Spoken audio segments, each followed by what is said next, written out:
All right, folks. Hannah's still sick. Hopefully I'll be back tomorrow, though. She seems to be getting better quicker than my son did. We're going to be doing the practice problems for Chapter 8 today. We'll do 8.1 through 8.3 in class. I'm going to do some examples as we go along. Section 8.1, basically this whole section is about definitions. Look up the definitions for the different things. What is an atom?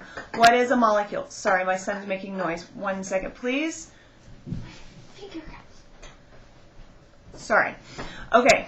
Look at the definitions of atom, molecule, diatomic molecule, types of elements, etc. That should help you figure out for 8.1. That part didn't look like it was going to be very hard.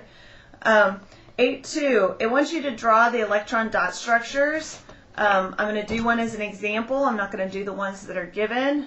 They have specific compounds, and that's all you have to do is draw the electron dot structure. Look in your book because a lot of them are given as examples. So I'm going to do hydrogen chloride. Hydrogen, does that show? Not very well. Let me try the other color.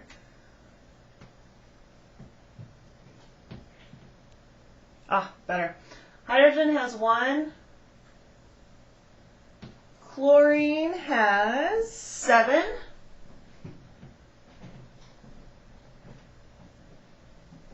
And here's 7. This is where the bond comes in. So now each of the elements has a virtual noble gas, okay? Because this one has 8. This one has 2, but remember, for hydrogen, helium is its closest noble gas configuration. So you want to look on each row. Remember, again, the closest noble gas configuration may be behind you, just like an airplane. So take a close look on the periodic table and see which ones are actually closest. I think all of those, resonance structures. Look that one up. It has CO3, the anion of CO3. Look that one up because remember we talked about handedness, how that a molecule can have a left hand and a right hand. That's what a resonance structure is. So look up that part and see if you guys can't figure out what the resonance structure for CO3 2- is. I wanted to do real quick,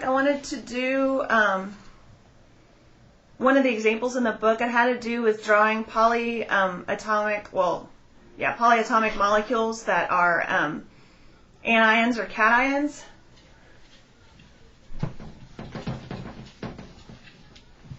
So this one is on page 225. I'm going to do number 9 on page 225 because it has the fewest. So you have hydrogen, which has 1. And then you have O, which has 6. Now, it's readily apparent that this is not going to work because you only have 7. But it has told me that this is the anion. Okay, it shows me that when I started out, this is OH negative.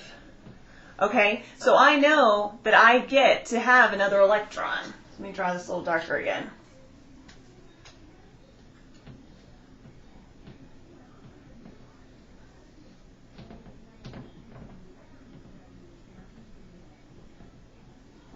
Okay, so that is the structure without it being an ion. So now I get to add one. Now they both have a virtual noble gas configuration, so everybody's happy. Okay, I would just want to go over that. So make sure when you're reading these problems that you see if they're asking for the ion or not. Remember, an anion has extra electrons. A cation has had electrons taken away. Cations are positive, anions are negative. Okay, the problems for section 8.3. I want you guys to try. What I want you to do is take a look at them and read about the different molecules, especially carbon, and read about how they bond, how many bond sections they can have, and what their proposed, there's a kitty, what the proposed bonding angle is going to be. So it says predict the shape. I'm going to do number 1 as an example. Predict the shape and bond angle for the compound carbon tetrafluoride.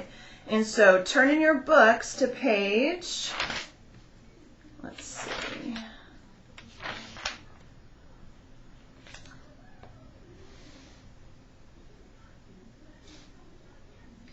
Look on page 232. So let me erase here. Move it.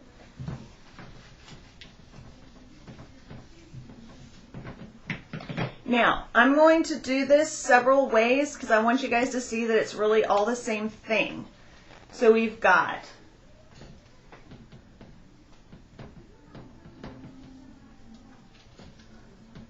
carbon tetrafluoride. Tetra is 4, always. So we know that carbon has 4 electrons, so it can have 4 bonds.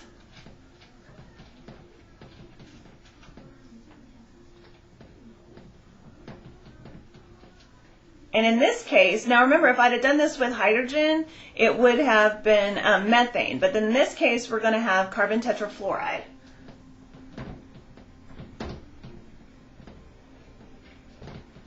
Okay, now, knowing that molecules aren't flat, that they are going to bond three-dimensionally, take a look at page 232 and see if you can't figure out how it's going to bond. What is going to be the most stable structure? Remembering that fluorine is going to want to be as far away from its neighbor as possible because they're likes.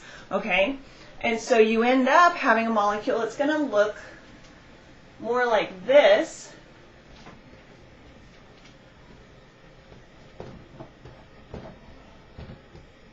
With the carbon being the part in the middle, just like methane.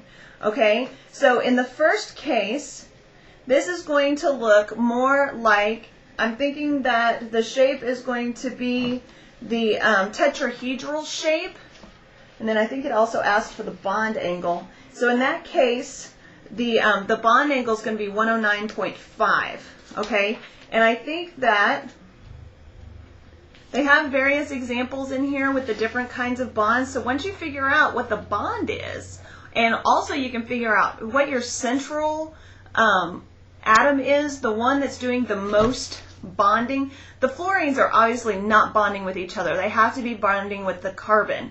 That's going to be your central atom. That's going to be the thing that kind of determines the shape of the molecule. So once you have that figured out, you can go back and look at these different cases and see if you can't figure out which one is which.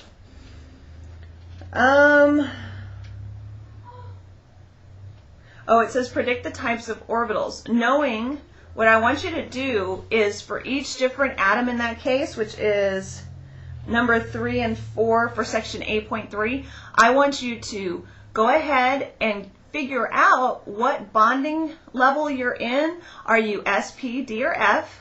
Okay, just like the Aufbau diagrams.